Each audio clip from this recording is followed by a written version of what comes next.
Hello guys, Hindi साहित्य संगम के इस यूट्यूब चैनल पर आप सभी का बहुत बहुत स्वागत है।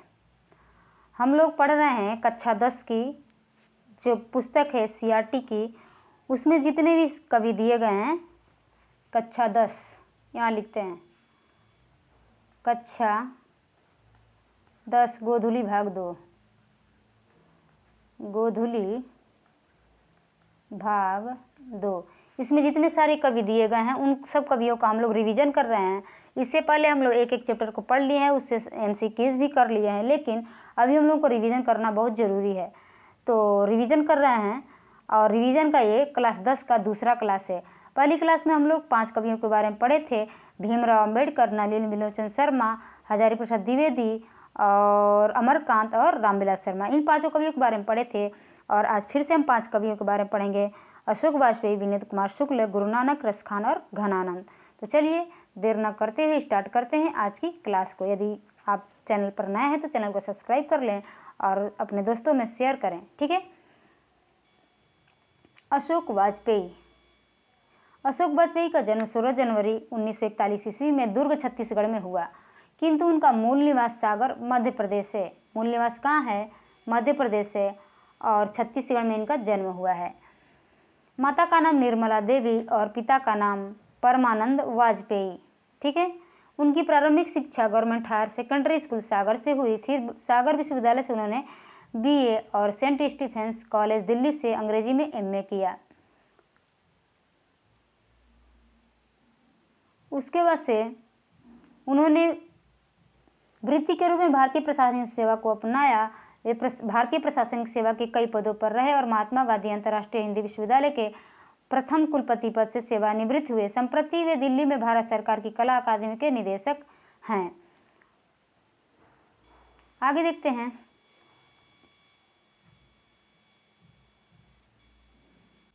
अशोक वाजपेयी की लगभग 3 दर्जन मौलिक और संपादित कृतियां प्रकाशित हैं, जो है शहर अब भी संभावना है, एक पतंग अनंत में, तत्पुरुष, कहीं नहीं वहीं, बहुरी अकेला, थोड़ी सी जगह, दुख, चिट्ठी रसा है आदि उनके कविता संकलन है। फिलहाल कुछ पूर्वग्रह, समय से बाहर, कविता का गल्प, कवि कह गया है आदि उनकी आलोचना की पुस्तकें हैं।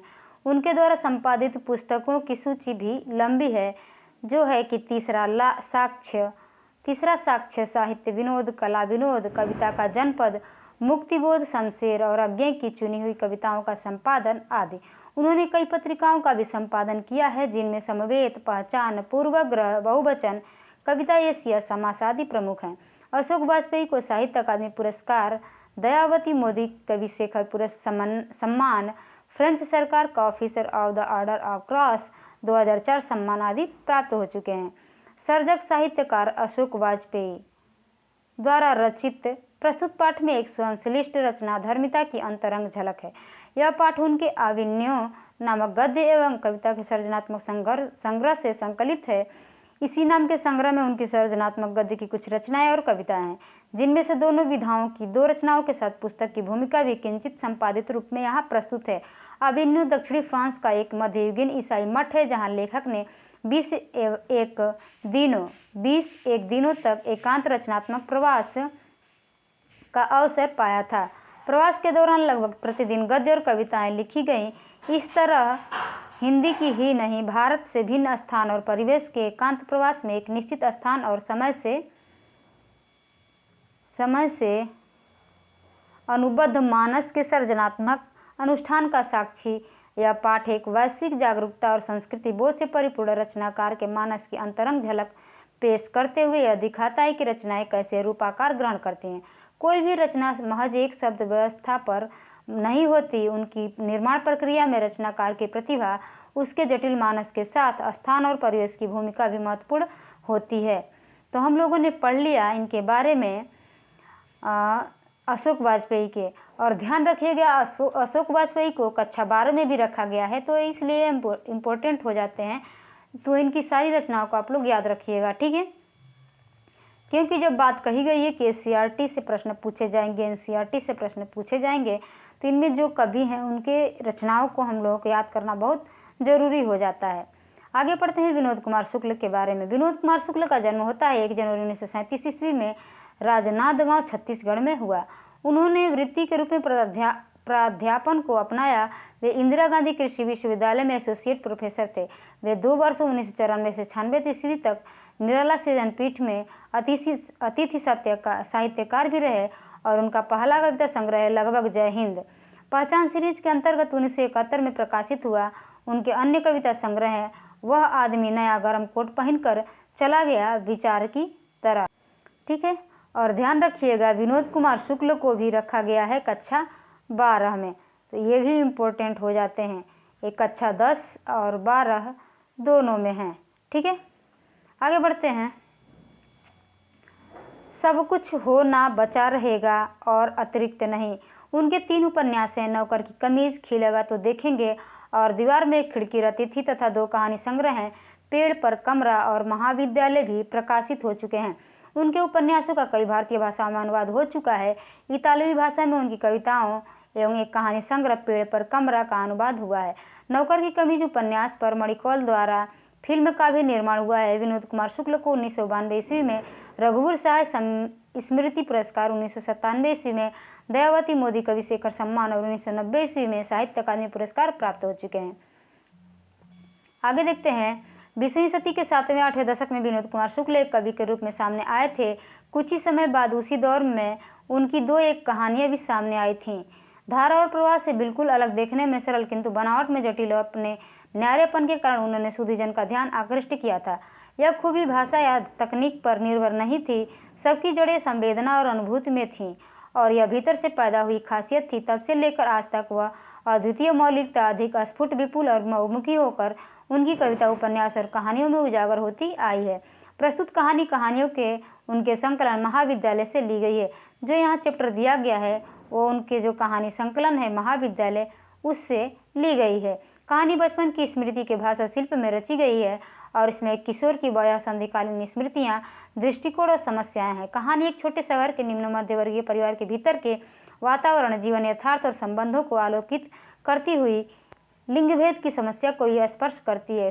घटनाएं, जीवन प्रसंग आदि के विवरण एक बच्चे की आंखों देखे हुए और उसी के मित कथन से उपजी सादी भाषा में है। कहानी का समन्वित प्रभाव गहरा और संवेदनात्मक है। कहानी अपनी प्रतीकात्मकता के कारण मन पर एक स्थायी प्रभाव छोड़ती है। ठीक है, आगे बढ़ते हैं। आगे जो हैं ये हैं गुरु नानक साहब। गुरु नानक का जन्म 1469 ईस्वी में तलवंडी ग्राम जिला लाहौर में हुआ था। इनका जन्म नानकाना साहब कहलाता है जो अब पाकिस्तान में है। इनके पिता का नाम कालूचंद खत्री और माँ का नाम तृप्ता और ये तृप्ता जो है पूछा गया प्रश्न है टीजीटी के पेपर में। ठीक है, टीजीटी के पेपर में पूछा गया प्रश्न है कि गुरु नानक की माता का नाम क्या था। ठीक है, और इनकी पत्नी का नाम सुलक्षणी था। इनके पिता ने इन्हें व्यवसाय में लगाने का बहुत उद्यम किया परंतु इनका मन भक्ति की ओर अधिकाधिक झुकता गया। इन्होंने हिंदू मुसलमान दोनों की समान धार्मिक उपासना पर बल दिया। वर्णाश्रम व्यवस्था और कर्मकांड का विरोध करके निर्गुण ब्रह्म की भक्ति का प्रचार किया। गुरु नानक ने व्यापक देशाटन किया और मक्का मदीना तक की यात्रा की। मुगल सम्राट बाबर से भी इनकी भेंट हुई थी। गुरु नानक ने सिख धर्म का प्रवर्तन किया। गुरु नानक ने पंजाबी के साथ हिंदी में भी कविताएं की। इनकी हिंदी में ब्रज भाषा और खड़ी बोली दोनों का मेल है। इनके भक्ति और विनय के पद बहुत मार्मिक हैं। इनके दोहों में जीवन के अनुभव उसी प्रकार गुथे हैं जैसे कबीर की रचनाओं में, लेकिन उन्होंने उलटबासी शैली नहीं अपनाई। इनके उपदेशों के अंतर्गत गुरु की महत्ता, संसार की क्षणभंगुरता, ब्रह्म की सर्वशक्तिमत्ता, नाम जप की महिमा, ईश्वर की सर्वव्यापकता आदि बातें मिलती हैं। इनकी रचनाओं का संग्रह सिखों के 5वें गुरु अर्जुन देव ने सन 1604 ईस्वी में किया जो गुरु ग्रंथ साहिब के नाम से प्रसिद्ध हुआ। गुरु नानक की रचनाएं हैं जपू जी, आसादीवार, रहीरास और सोहिला। कहते हैं कि सन 1539 में इन्होंने वाह गुरु कहते हुए अपने प्राण त्याग दिए। निर्गुण निराकार ईश्वर के उपासक गुरु नानक हिंदी की निर्गुण भक्ति धारा के एक प्रमुख कवि हैं। पंजाबी मिश्रित ब्रज भाषा में रचित इनके पद सरल सच्चे हृदय की भक्ति भावना में डूबे उद्गार हैं। इन पदों में कबीर की तरफ प्रखर सामाजिक विद्रोह भावना भले ही न दिखाई पड़ती हो किंतु धर्म उपासना के कर्मकांड मूलक सांप्रदायिक स्वरूप की आलोचना तथा सामाजिक भेदभाव के स्थान पर प्रेम के आधार पर सहज सद्भाव की प्रतिष्ठा दिखाई पड़ती है। नानक के पद वास्तव में प्रेम एवं भक्ति के प्रभावशाली मधुर गीत हैं। यहाँ नानक के ऐसे 2 महत्वपूर्ण पद प्रस्तुत हैं। प्रथम पद बाहरी वेशभूषा, पूजा पाठ और कर्मकांड के स्थान पर सरल सच्चे हृदय से राम नाम के कीर्तन पर बल देता है, क्योंकि नाम कीर्तन ही सच्ची अस्थायी शांति देकर व्यक्ति को इस दुखमय जीवन के पार पहुंचा पाता है। द्वितीय पद में सुख दुख में एक समान उदासीन रहते हुए मानसिक दुर्गुणों से ऊपर उठकर अंतःकरण की निर्मलता हासिल करने पर जोर दिया गया है। संत कवि गुरु की कृपा प्राप्त कर इस पद में गोविंद से एकाकार होने की प्रेरणा देता है। आगे पढ़ते हैं रसखान के बारे में। रसखान के जीवन से संबंध सही सूचनाएं प्राप्त नहीं होती, परंतु इनके ग्रंथ है प्रेम वाटिका, तो इस ग्रंथ को याद रखिएगा। प्रेम वाटिका 1610 ईस्वी में। यह संकेत मिलता है कि दिल्ली के पठान राजवंश में उत्पन्न हुए थे और इनका रचनाकाल जहांगीर का राज्यकाल था। जब दिल्ली पर मुगलों का आधिपत्य हुआ और पठान वंश पराजित हुआ, तब वे दिल्ली से भाग खड़े हुए और ब्रजभूमि में आकर कृष्ण भक्ति में तल्लीन हो गए। इनकी रचना से पता चलता है कि वैष्णव धर्म के बड़े गहन संस्कार इनमें थे। यह भी अनुमान किया जाता है कि ये पहले रसिक प्रेमी रहे होंगे, बाद में अलौकिक प्रेम की ओर आकृष्ट होकर भक्त हो गए। 252 वैष्णव की वार्ता से यह पता चलता है कि गोस्वामी विठलनाथ ने इन्हें पुष्टि मार्ग में दीक्षा दी। 252 वैष्णव की वार्ता और 84 वैष्णव की वार्ता, एक है वल्लभाचार्य का और 84 वैष्णव की वार्ता में 84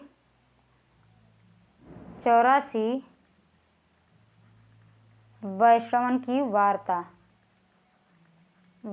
की वार्ता इसमें वल्लभाचार्य के शिष्य हैं। वल्लभाचार्य के शिष्य हैं और जो यहाँ दिया गया है 252 वैष्णव की वार्ता, 252 वैष्णव की वार्ता, वैष्णवन की वार्ता, इसमें वल्लभाचार्य विठलनाथ, इसमें विठलनाथ के शिष्यों को रखा गया है, विठलनाथ के शिष्यों को रखा गया है।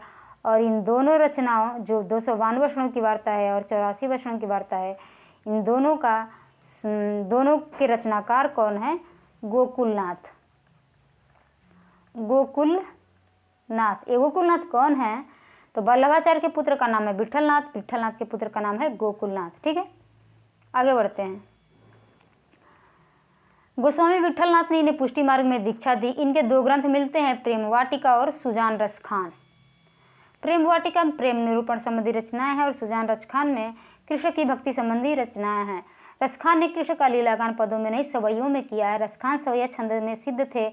जितने सरस सहज प्रवाहमय सवै रसखान के हैं, उतने शायद ही किसी अन्य हिंदी के कवि के हों। रसखान का कोई सवैया ऐसा नहीं मिलता जो उच्च स्तर का न हो। उनके सवैयों की मार्मिकता का आधार दृश्यों और वाह्यांतर स्थितियों की योजना में है। वहीं रसखान के सवैयों के ध्वनि प्रवाह भी अपूर्व माधुरी में है। ब्रजभाषा का ऐसा सहज प्रवाह अन्यत्र दुर्लभ है। रसखान सूफियों का हृदय लेकर कृष्ण की लीला पर काव्य रचते हैं। उनमें उल्लास, मादकता और उत्कटता तीनों का संयोग है। इनकी रचनाओं से मुग्ध होकर भारतेंदु हरिश्चंद्र ने कहा था, क्या कहा था कि इन मुसलमान हरिजनन पे कोटिन हिंदू वारिये। ये कौन कहा था? तो भारतेंदु हरिश्चंद्र ने कहा था। किसके बारे में? रसखान के बारे में। संप्रदाय मुक्त कृष्ण भक्त कवि रसखान हिंदी के लोकप्रिय जातीय कवि हैं। यहाँ रसखान रत्नावली से कुछ छंद संकलित हैं, दोहे, सोरठा और सवैया। दोहे और सोरठा में राधा कृष्ण के प्रेममय युगल रूप पर कवि के रसिक हृदय की रीझ व्यक्त होती है और सवैया में कृष्ण और उनके ब्रज पर अपना जीवन सर्वस्व न्यौछावर कर देने की भावमयी विदग्धता मुखरित है। हम लोग पढ़ लिए रसखान के बारे में। अब पढ़ेंगे घनानंद। घनानंद रीतिकालीन कवि हैं। रीतिकाल में 3 तरह की धाराएं चलती थी। वो कौन कौन है? आइए थोड़ी सी चर्चा कर लेते हैं।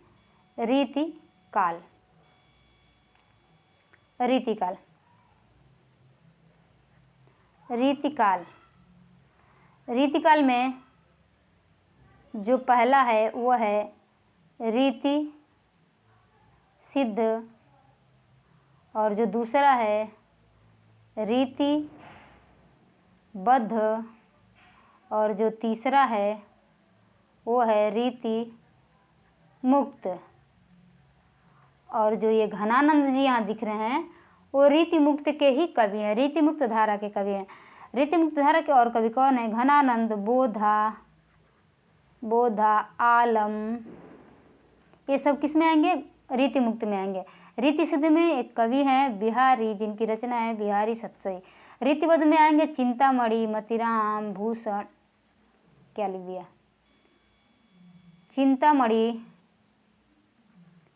चिंतामणि, मतिराम, भूषण, ये सब आएंगे रीतिबद्ध में। ठीक है, तो ये रही छोटी सी जानकारी। अब चलिए आगे बढ़ते हैं। घनानंद रीतियुगीन काव्य में घनानंद रीति मुक्त काव्यधारा के सिरमौर कवि हैं। इनका जन्म 1689 ईस्वी के आसपास हुआ और 1739 ईस्वी में वे नादिर शाह के सैनिकों द्वारा मारे गए। ये तत्कालीन मुगल बादशाह मोहम्मद शाह रंगीले के यहाँ मीर मुंशी का काम करते थे। ये अच्छे गायक और श्रेष्ठ कवि थे। किंवदंती है कि सुजान नामक नर्तकी को वे प्यार करते थे। विराग होने पर ये वृंदावन चले गए और वैष्णव होकर काव्य रचना करने लगे। सन 1739 में बाद जब नादिर शाह ने दिल्ली पर आक्रमण किया, तब उसके सिपाहियों ने मथुरा और वृंदावन पर भी धावा बोला। बादशाह का मीर मुंशी जानकर घनानंद को भी उन्होंने पकड़ा और इनसे जर जर जर 3 बार सोना सोना सोना मांगा। घनानंद ने 3 मुट्ठी धूल उन्हें यह कहते हुए दी, रज रज रज, उसको उल्टा कर दिया और धूल धूल धूल कहकर धूल दे दिया उन लोगों को। इस पर क्रुद्ध होकर सिपाहियों ने इनका वध कर दिया। आगे घनानंद प्रेम की पीर के कवि हैं और ये जो लाइन है किसने कहा है? आचार्य शुक्ल ने कहा है। घनानंद जो हैं प्रेम की पीर के कवि हैं। ठीक है, प्रेम की पीर के कवि हैं। उनकी कविताओं में प्रेम की पीड़ा, मस्ती और वियोग सब कुछ है। आचार्य शुक्ल के अनुसार प्रेम मार्ग का ऐसा प्रवीण और धीर पथिक तथा जवादानी का ऐसा दावा रखने वाला ब्रजभाषा का दूसरा कवि नहीं हुआ। और इतना कोटेशन देके पूछ देता है कि यह किसके बारे में कहा गया है? तो घनानंद के बारे में कहा गया है। और किसने कहा है? तो आचार्य शुक्ल ने कहा है। ठीक है, वियोग में सच्चा प्रेमी जो वेदना सहता है, उसके चित्त में जो विभिन्न तरंगे उठती हैं, उनका चित्रण घनानंद ने किया है। घनानंद वियोग दशा का चित्रण करते समय अलंकार और रूढ़ियों का सहारा लेने नहीं दौड़ते। वे बाह्य चेष्टाओं पर भी कम ध्यान देते हैं। वे वेदना के ताप से मनोविकारों या वस्तुओं का नया आयाम अर्थात पहले से न देखा गया उनका कोई नया रूप पक्ष देख लेते हैं। इसे ध्यान में रखकर शुक्ल जी ने इन्हें लाक्षणिक मूर्तिमत्ता और प्रयोग वैचित्र का ऐसा कवि कहा है जैसे उनके 225 वर्ष बाद छायावत काल में प्रकट हुए। घनानंद की भाषा परिष्कृत और शुद्ध ब्रज भाषा है। इनके सवैया और घनाक्षरी अत्यंत प्रसिद्ध हैं। घनानंद के प्रमुख ग्रंथ है सुजान सागर, विरह लीला, रस के लीवली। आगे क्या है आइए पढ़ते हैं। रीतिकाल के शास्त्रीय युग में उन्मत्त प्रेम के स्वच्छंद पथ पर चलने वाले महान प्रेमी कवि घनानंद के 2 सवैये यहाँ प्रस्तुत हैं। ये छंद उनकी रचनावली घनानंद से लिए गए हैं। जो इस पाठ में दिया गया है, जो 2 सवैया, वो उसके बारे में यहाँ पर बात हो रही है। प्रथम छंद में कवि जहाँ प्रेम के सीधे सरल और निश्चल मार्ग की प्रस्तावना करता है, वहीं द्वितीय छंद में मेघ की अनुक्ति के माध्यम से विरह वेदना से भरे अपने हृदय की पीड़ा को अत्यंत कलात्मक रूप में अभिव्यक्ति देता है। घनानंद के इन छंदों से भाषा और अभिव्यक्ति कौशल पर उनके असाधारण अधिकार की भी अभिव्यक्ति होती है। इस तरह से हम लोगों ने आज की क्लास में 5 कवियों को पढ़ लिया है और दूसरा क्लास आज हमारा समाप्त होता है। अगली क्लास में हम लोग पढ़ने वाले हैं, अगला क्लास हमारा होगा तीसरा। ठीक है, तीसरी क्लास में हम लोग पढ़ेंगे उन 4 कवियों के बारे में। वो 4 कवि कौन कौन से आए थोड़ी सी जिक्र कर लेते हैं। पढ़ेंगे प्रेमघन के बारे में। ठीक है, प्रेमघन। ठीक है, उसके बाद से पढ़ेंगे सुमित्रा नंदन पंत के बारे में। सुमित्रा नंदन पंत के बारे में। उसके बाद से पढ़ेंगे रामधारी सिंह दिनकर के बारे में। और रामधारी सिंह दिनकर दिए गए हैं उसमें भी कक्षा 12 में भी। ठीक, रामधारी सिंह दिनकर ये भी बहुत इम्पोर्टेंट हैं। ठीक है, और एक और कवि पढ़ेंगे अज्ञेय। तो इन 4 कवियों के बारे में हम अगली क्लास में पढ़ने वाले हैं। उसके बाद से एक और क्लास लगेगी तो हमारा ये जो कक्षा 10 का है समाप्त हो जाएगा।